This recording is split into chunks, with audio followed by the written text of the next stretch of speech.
Hi everyone. So I'm going to talk to you briefly about graphics. I am not going to keep you for too long because I think the chapter is really, really good. When you read it, you probably saw that it's really dense with information, but it's all really good information that you should look over.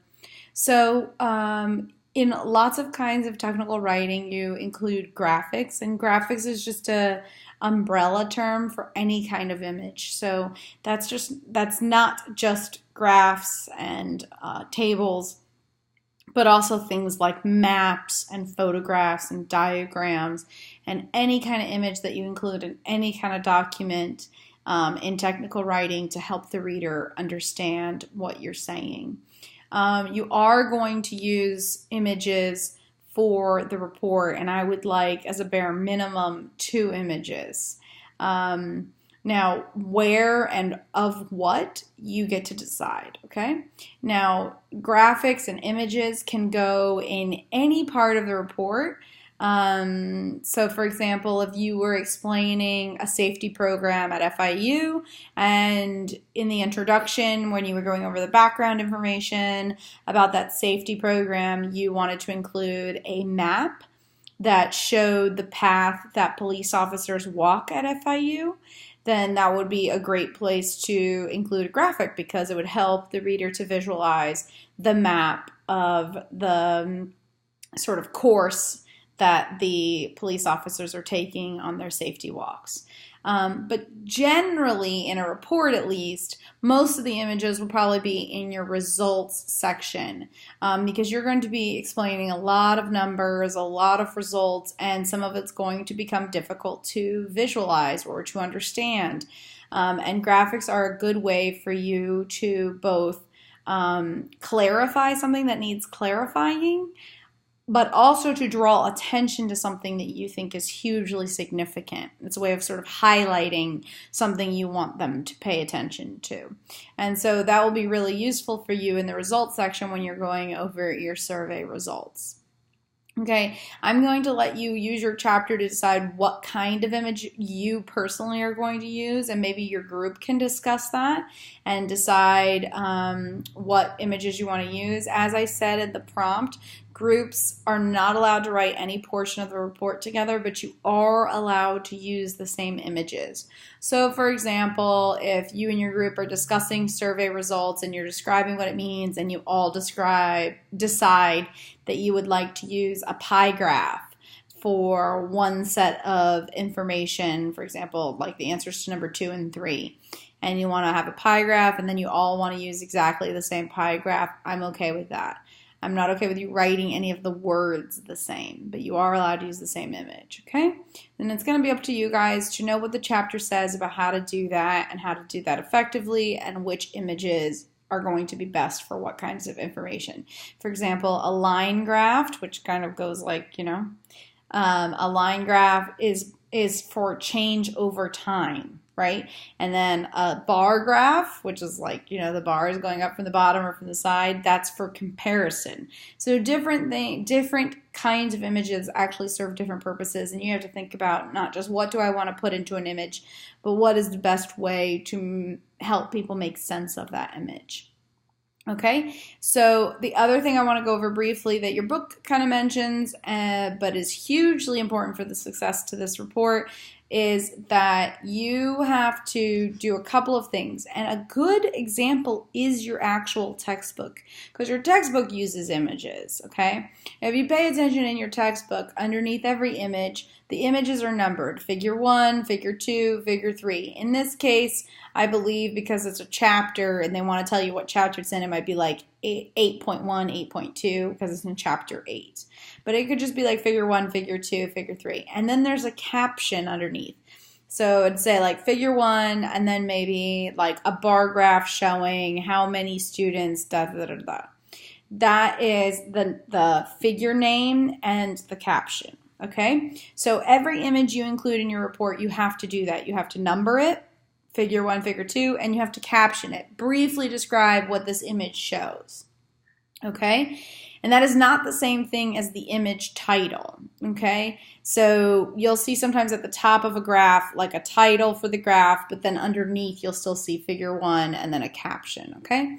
So one reason we do that is because we imagine that you send a PDF. If you've ever sent PDF, sometimes this happens. Sometimes you send a PDF and the images don't come through for some reason.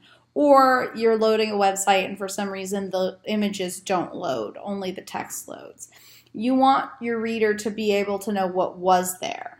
Okay, so this was figure 1 and it was a graph showing how many students, whatever. Okay, so you have to do that for every image. Okay, and then on top of that, in the paragraphs, when you're describing your data, you have to say the same information again and refer to the image that matches that information. So, for example, again, you'll see your textbook do this. Like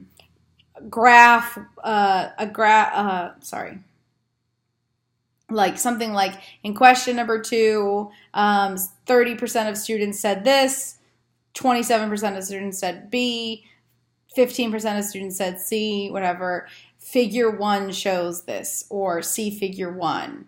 And then when I go to figure 1, I see a graph showing that same information. So in the paragraph, your information has to be there too. Again, because what if the images don't come through? I don't want information only to appear in images that isn't also in paragraph form, because I might not see the images or they might not come through clearly. So the information has to be in paragraph form, and then when you're writing the paragraphs, you say see figure 1, and then when I look at figure 1, I'll see figure 1 and underneath it figure 1 and a caption, a graph showing blah, blah, blah. So they have to sort of match. So in my paragraph, I explain what the graph shows, and then I say, see figure 1. And then when I look at figure 1, underneath that graph, it'll say figure 1, a graph showing da, da, da. Okay, so look at your textbook. I hope this is making sense, but your textbook really shows you how to do this. I'm just telling you what to pay attention to, okay? That's what you need to do in your results section. I promised, now just really briefly, I promised in the last video to go over the difference between results and conclusions and recommendations again. So your results are what did you actually find by doing the survey, and you're not interpreting it yet. You're just saying what you found. So for example, we found that 70% of students have never heard of the food bank at FIU. We found that 30% of students have walked to their cars before without encountering a police officer after 8 p.m., right? And so you're telling us what you found and preparing us for your conclusions. Your conclusions are where you sort of identify what you think is causing those problems or what you think is happening to cause what they said. So, for example, your conclusions might be things like, we don't think the advertising for the FIU food bank is good enough. We don't think there's enough police officers on campus after 8 p.m. Whatever it is you think is leading to that data that you saw in your results section. And then your recommendation section is, what do you want to do? Literally meaning, do you want to do nothing? Which parts do you want to ignore and you can kind of do nothing about? What parts do you want to do something about? And then what exactly do you want to do with it? So you might decide that it's way too expensive to hire more police officers, so we need to, change their routes, or focus all the police officers in this area of campus, or so on and so forth, or hire student volunteers. What do you want to do to deal with that issue? And what you want to do is going to be constrained. You probably don't have unlimited time. You probably don't have unlimited money. And so your recommendations have to be reasonable.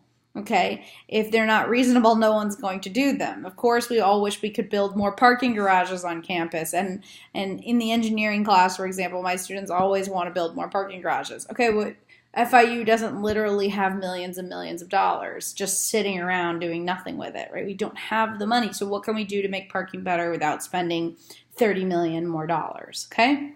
And so think about it that way. With you guys who are doing programs and websites and things like that, think about the man hours involved with redesigning things, and make reasonable recommendations with things you want to do, and think about how much that's going to cost. And you might think it's going to cost nothing, but that's not true. If people are working on it, FIU is paying those people's salaries or hourly wages, and so it does cost. So think about how reasonable your recommendations are. The more reasonable, the more practical, the better. Okay, and your book goes over that. Practical recommendations. Feasibility is hugely important in a recommendation report. Okay, so when you're going over your results though, and you're wanting me to visualize how many people liked this or what kind of information you got, you're going to use at least 2 images to help me understand. And again, the images do not have to be just graphs and tables with just numbers and comparisons of numbers. You can use things like diagrams and photographs if they're relevant, but think about what you want your audience to pay the most attention to when they're reading your results section. Now, I know that there may have been like a little part of the video that was a little bit confusing. Use your book as an example, use your book as a resource, but in a few days, I will post a snippet of a results section so that you can see the way figures appear and the way they're numbered and named. And I will annotate it as if I was doing a peer review to just point out what I want you to pay attention to in that example. I'll release that in a few days, and I'll set out an announcement when I do. I don't think it'll be that helpful to you right now because most of you probably haven't even started writing the report, but when I think you're in the middle of writing the report, I will send that out so that you can use it as a model. But I just wanted to be clear about what I expect for the report, and where you can use images and what kind of images you can use. And again, I just really wanted to emphasize you need to name and number them correctly, okay? And then the last thing I want to emphasize that your book does go over is you have to make this look good. It has to look professional. To say it a really informal way, it has to look pretty. That is part of professional writing. And so your book talks a lot about using color and all of that, and how the picture should appear in relation to the paragraph. You need to pay attention to all of that, okay? That's all going to be part of the grade. I'm going to release a rubric for the report in a few days as well that will show you exactly what you're being graded on and how much weight is being attached to each part of it. Because I understand that this is a big project, and it might be like a little bit scary for some of you guys, but I think you'll do fine. Just let me know if you have any questions, okay?